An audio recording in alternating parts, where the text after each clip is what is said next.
Mi juguete favorito eran los Hot Wheels, son estos carritos chiquitos que puedes encontrar en los supermercados. Entonces mi vacilón era acompañar a mis padres cada vez que iban al supermercado porque yo sabía que eso era sinónimo de que yo tenía un carrito nuevo. Hot Wheels era como mi premio por acompañarlos. Y lo que hacía era replicar las carreras que yo veía en la tele en la Fórmula 1 o las carreras que yo veía incluso en Perú, en el Autódromo de Santa Rosa, las 6 horas peruanas.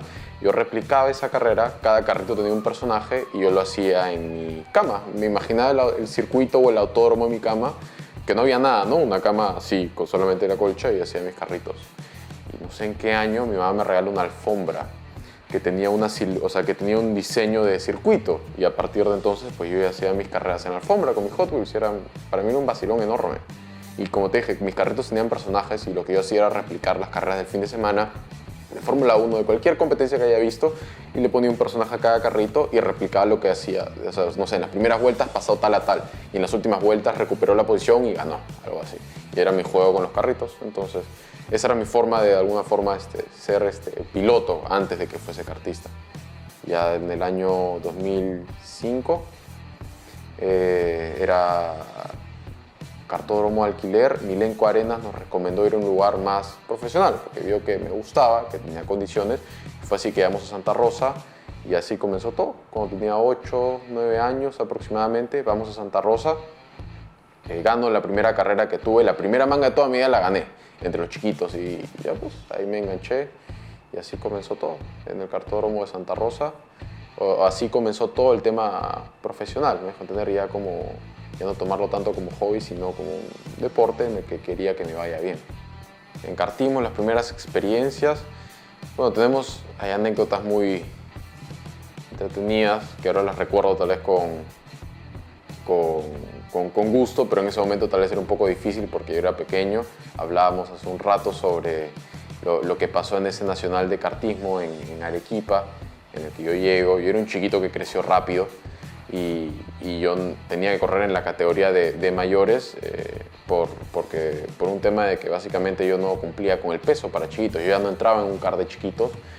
Yo pesaba alrededor de 20 kilogramos más, que en un kart de chiquitos es abismal la diferencia. Eso es equivalente más o menos a un segundo en pista más lento por la cantidad de kilogramos en karts de esas dimensiones. No me queda otra más que correr con los mayores. Y durante el fin de semana, llegamos un jueves, viernes entrenando y el fin de semana de competencia las carreras y deciden, bueno, porque se quejan otras personas de que no podía correr en esa categoría porque era menor, deciden trasladar a la de pequeños y bueno, no podía hacer nada con tanto peso, cuando estando en la categoría de mayores tenemos chances de ganar la carrera. Entonces son anécdotas que suceden, que como chiquito tal vez fue difícil aceptarlo, pero que te enseñan a moldear tu personalidad. Al final este es un deporte de altibajos.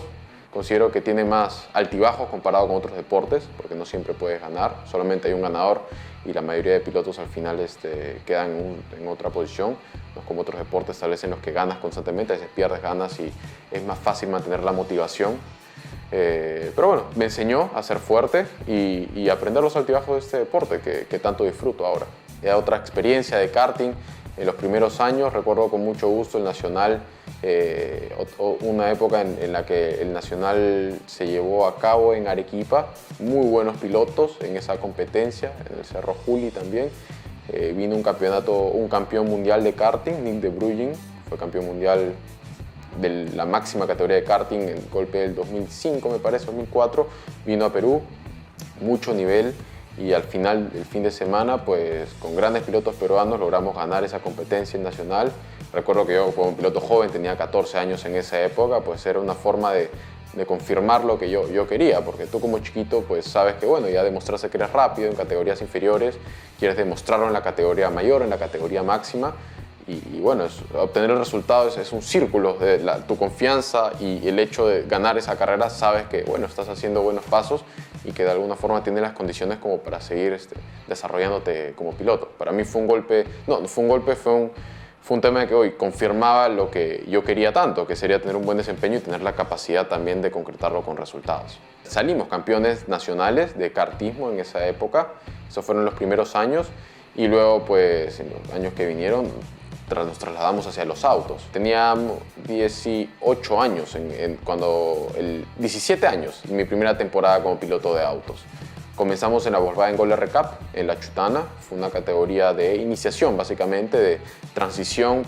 En mi caso era una transición, pasar de un kart a un vehículo con suspensión. De todos modos requiere cierta adaptación. Logramos campeonar en el 2014, la Volkswagen Gol R Cup. Era mi primer contacto con un autódromo, con un auto con suspensión en un campeonato. Y fue así que luego en el 2015 nos vamos al extranjero, que ese fue un año muy importante para mí, en la Fórmula 4 sudamericana.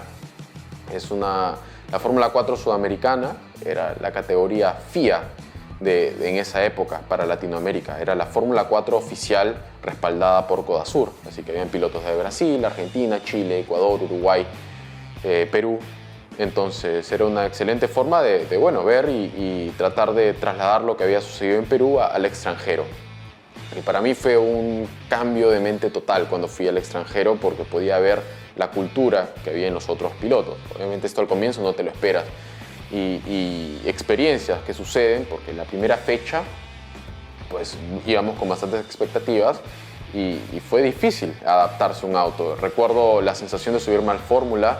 La visión era muy limitada porque tal vez, no sé, cuando tú ves las cámaras desde el auto en la Fórmula 1 tal vez están mucho más elevadas, pero la visión desde la perspectiva del piloto está mucho más al ras del suelo. Ves muy poquito, ves solamente la superficie de los neumáticos, y era algo que me incomodaba porque no podía bien calcular las dimensiones del auto. Era algo un poco nuevo para mí. Y en la primera carrera vamos y la competencia clasificamos al final de la grilla de pilotos. Entonces era un impacto, era saber, hay que seguir por supuesto, pero era un impacto para mí de que saber, esto parece que es más difícil de lo que parece. Una anécdota divertida es que nos hicimos muy amigos con una familia chilena y ellos, su papá, a la hora de ir a recoger los papelitos donde estaba la clasificación, me dice en su acento chileno característico: oye, ve la página y ve que yo estoy ahí, tal vez un poco triste. Y me lo hizo en son de broma, pero al final no sé si me animó mucho, y volteó el lado y me dijo: mira, has hecho la pole position, porque yo en la hoja estaba al final, entonces al voltearla parecía que yo estaba en primer lugar. Y fue un tema de que me quería animar en ese momento, que no me animó mucho, pero en fin, son las experiencias que suceden. Y es un tema de que el contraste. La primera fecha estábamos en último lugar, quedamos en las carreras también al final de la grilla. Una de las carreras no las terminamos porque tuvimos un accidente.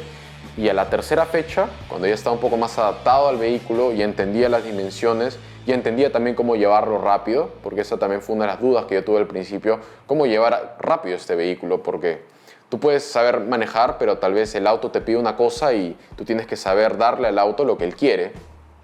Y en la Fórmula entrenamos, los periodos de entrenamiento no eran tanto como en el karting. En el karting puedes tirarte un día de entrenamiento, acá los entrenamientos eran mucho más limitados, pocas vueltas. Y en la tercera fecha ya entendí más o menos de qué trataba el manejo en la Fórmula, ya sabía más o menos cómo conducirlo y llega el primer podio, muy contentos, tercer lugar, un contraste muy agresivo comparado con la primera fecha. Y a la cuarta fecha en Córdoba, en Argentina, llega la primera victoria, que también era algo súper sorprendente por el contraste, sobre todo de cómo estábamos comenzando la primera fecha. Y recuerdo que mi papá Eduardo estaba súper emocionado cuando llego a la grilla de meta. Y yo paso la línea de meta y yo estuve en un llanto total debajo del casco. Y toda la vuelta, tú pasas la línea de meta y tienes que pasar toda una vuelta hasta que llegas a la grilla. Yo estaba en un súper llanto. Y llegando ya a las últimas curvas, ya de haber terminado la carrera en primer lugar con llanto, dije: no, yo tengo que estar serio, llegar al podio y llegar calmado. Entonces yo llego al podio y yo parezco serio, lo que sea, pero yo estaba en una vuelta de total llanto y emocionado porque se había podido lograr la victoria. Me abracé con mi papá, me acuerdo. Llegamos al podio, celebramos, etc. Y algo muy parecido a lo que pasó tal vez con este nacional que te comento de karting. Era una confirmación de que, oye, sí se puede. Se puede lograr resultados, es cuestión de adaptación, es cuestión de práctica, es cuestión de tal vez desarrollar un sistema que me permita yo crecer como deportista constantemente, porque los autos, al igual que cualquier otro deporte, demanda de preparación, demanda de pensar, de ver cómo analizar la situación, cómo superarse, y además a partir de esos resultados es que también, porque toda esta etapa es muy importante, la parte de familia. Yo conversando con mi papá Eduardo, vemos de que era un hecho ver la posibilidad de de optar a hacer una línea de carrera como piloto de autos profesional. ¿Y cómo nace este pensamiento? Fue porque nos comparamos con la cultura de autos de Brasil, de Argentina, donde el piloto argentino desde muy pequeño ya tiene la mentalidad de que yo quiero ser piloto de autos y me dedico a ser un deportista profesional de autos en el que yo quiero hacer mi línea de carrera como piloto. Se dedicaban al 100% a su deporte. Y es a raíz de ellos que vemos, oye, ¿cómo vamos a optar por esto si nuestra competencia, nuestros contrincantes, los que van a luchar las butacas más adelante, se dedican al 100 a esto? Y están todo el tiempo constantemente preparándose, etcétera, y fue así que optamos por ser, o yo opté con el apoyo de mi familia, a ser piloto profesional de autos. Por eso les comenté que esta temporada fue muy importante para mí.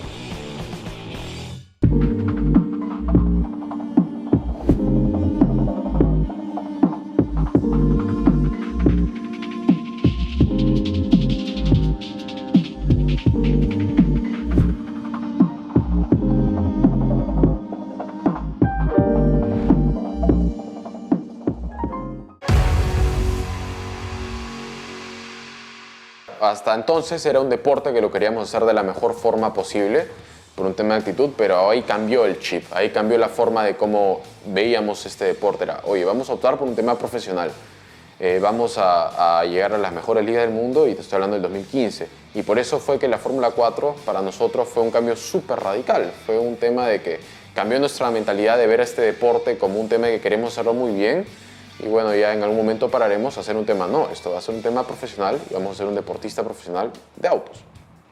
Y fue gracias a la mentalidad del argentino y el brasileño, que ellos nacen con esa mentalidad de pequeños porque tienen sus plataformas ya en sus propios países. O sea, un piloto argentino puede nacer y hacer su carrera como piloto en Argentina hasta que tiene 45 años aproximadamente, y bueno, ya cambia a otro rubro. En el caso del piloto me refiero, porque también hay todo una plataforma para el trabajo de la media, desde los mecánicos también, los ingenieros, los desarrolladores de autos. Fabrican autos en estos países. Es muy interesante toda la plataforma de automovilismo en el caso de circuito, que es nuestra especialidad. Yo me refiero básicamente al circuito porque es porque tenemos más experiencia y podemos hablar sobre esto con seguridad. Entonces, Fórmula 4 Sudamericana, salimos subcampeones de Sudamérica a 11 puntos del campeón.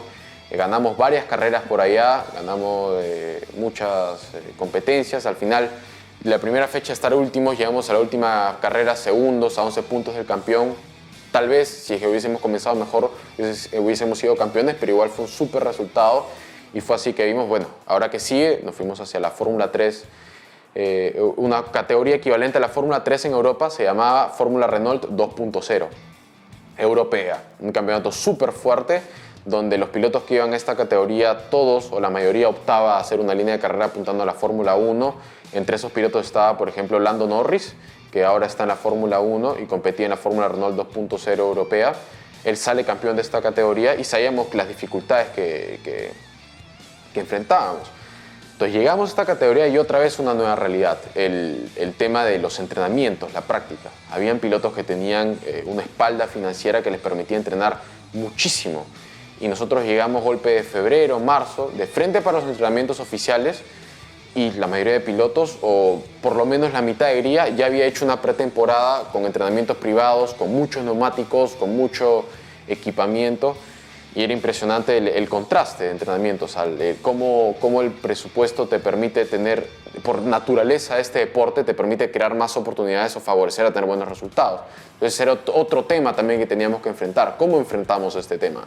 El tema de esa tanta disparidad por naturaleza del deporte. Creo que eso pasa en todas las modalidades en el caso del automovilismo. Entonces, fue así que, bueno, tuvimos un buen campeonato, anécdotas muy bonitas en las que recuerdo muy entretenida la de Mónaco 2016. Estábamos con Quique Pérez Jr., que nos acompañó a Mónaco a hacer la filmación. Pueden ver la carrera en su canal de YouTube.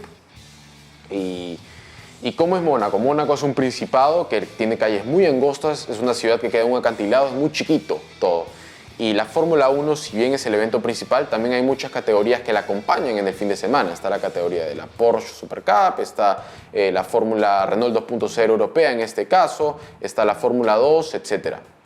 Entonces, lo que hacen para que todos los carros entren, no pueden entrar en los boxes. Solamente en los boxes están los equipos de Fórmula 1. El resto de equipos o el resto de equipamiento de los autos, los mecánicos, todos están distribuidos a lo largo de todo el Principado.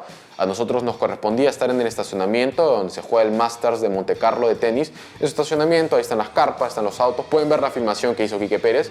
Entonces, ¿cómo hacíamos para llegar al circuito de Mónaco? Los pilotos pues íbamos en nuestro carro por las calles del Principado, súper lentito porque el carro es chatito y en Mónaco pues igual hay ciertas ondulaciones, íbamos lento por las calles hasta que llegamos al autódromo y nos estacionábamos a las afueras de la calle de boxes. A mí me tocó estar justo afuera de la calle de boxes de Sebastian Vettel y estaba nuestro equipo, pero no estábamos ahí todo el tiempo.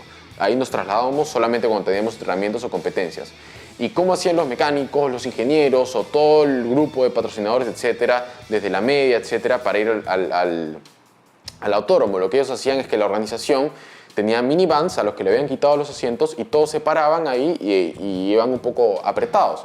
Algunos decidían ir a pie, algunos decidían ir en sus propios vehículos, pero en esta ocasión en la carrera había lluvia torrencial, entonces había demasiada gente que quería ir en la van.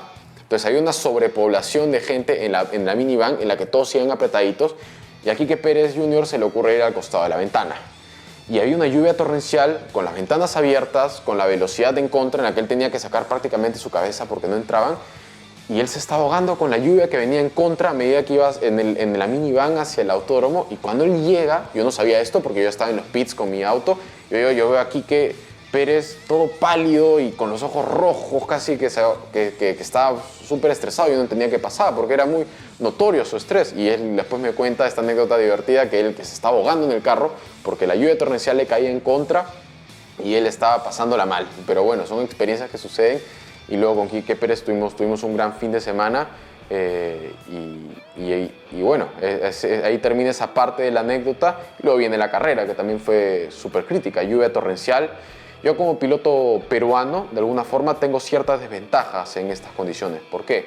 Porque el piloto que ha corrido durante toda su vida en lluvia, que es algo que no sucedía en Lima, que no he tenido tanta experiencia en ese aspecto, tiene ciertas ventajas, porque manejar en lluvia es completamente diferente a manejar en pista seca.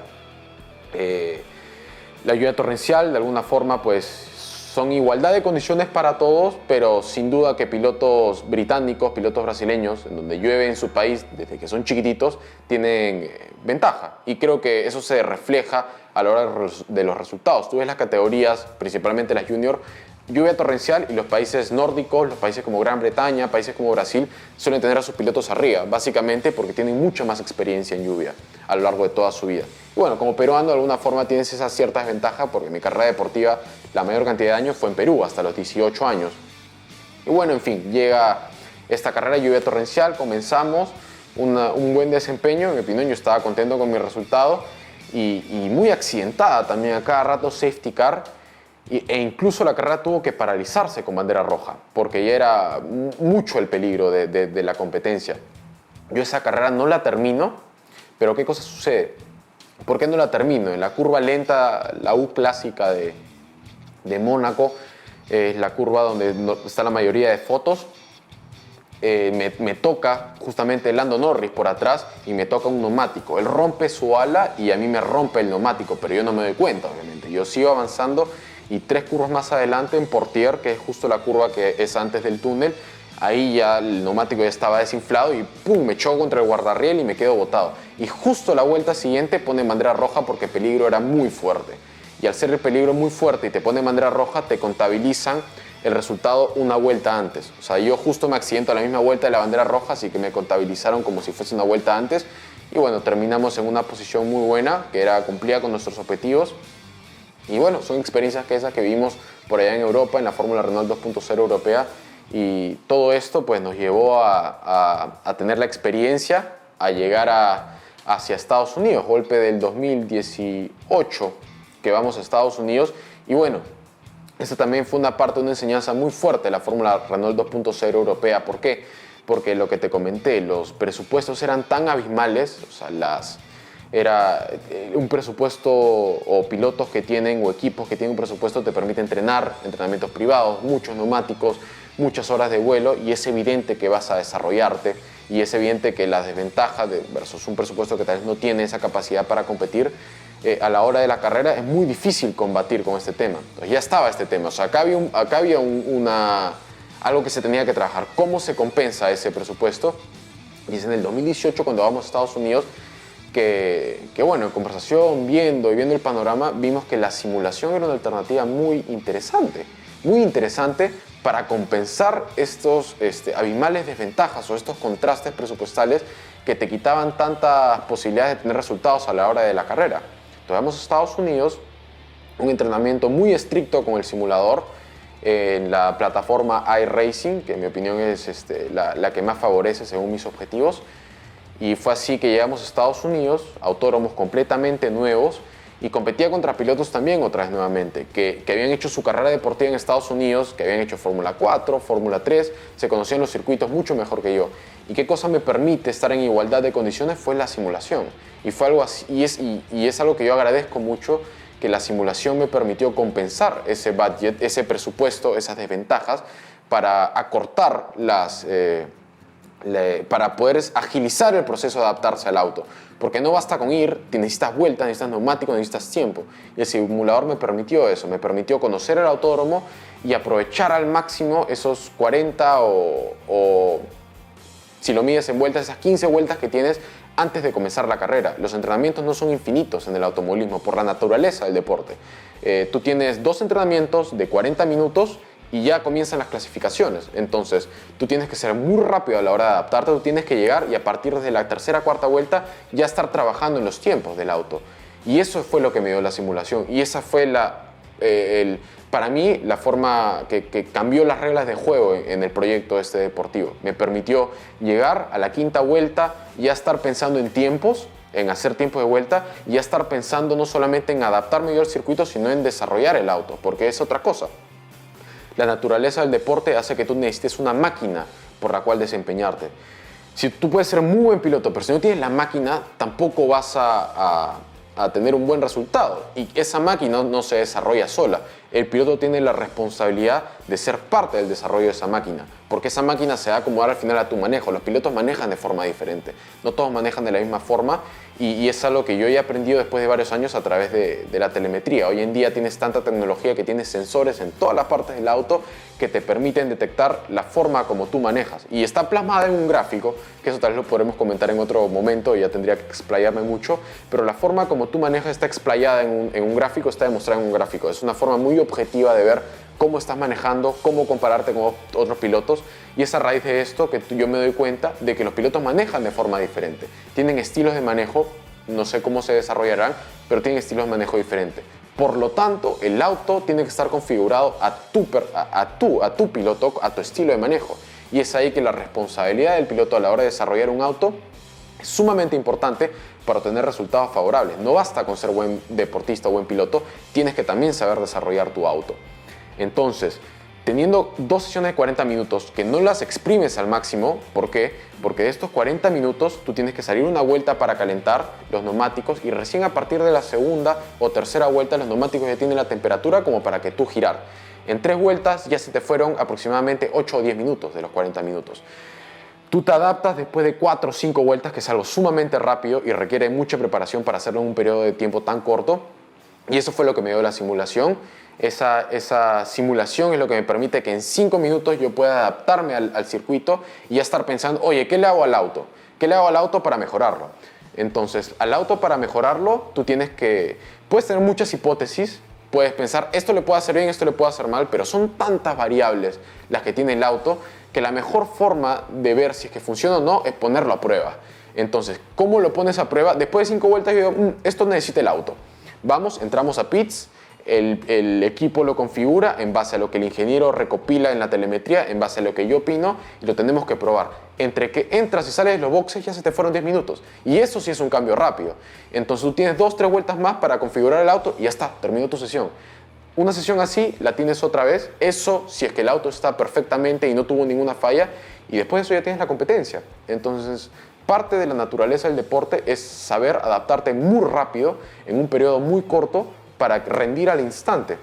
Y eso fue lo que me dio la simulación. Tal vez de alguna forma quitar la variable de que yo tengo que adaptarme, me permitía conocer el autódromo una vez que yo llegaba, y así poder rendir desde el saque, rendir en la clasificación, rendir en las carreras.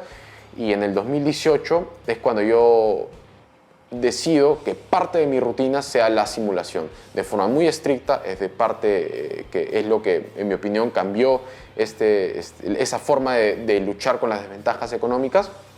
Entonces, bueno, muy contento de que la simulación ahora sea parte de mi rutina, que hasta hoy en día yo la aplico, es parte de mi rutina diaria deportiva y lo hago, y el símil con otros deportes, todos los deportes practican de forma diaria. Entonces, ¿qué alternativa tienes? La simulación me parece una alternativa muy viable como para que tú puedas estar en forma constantemente como piloto.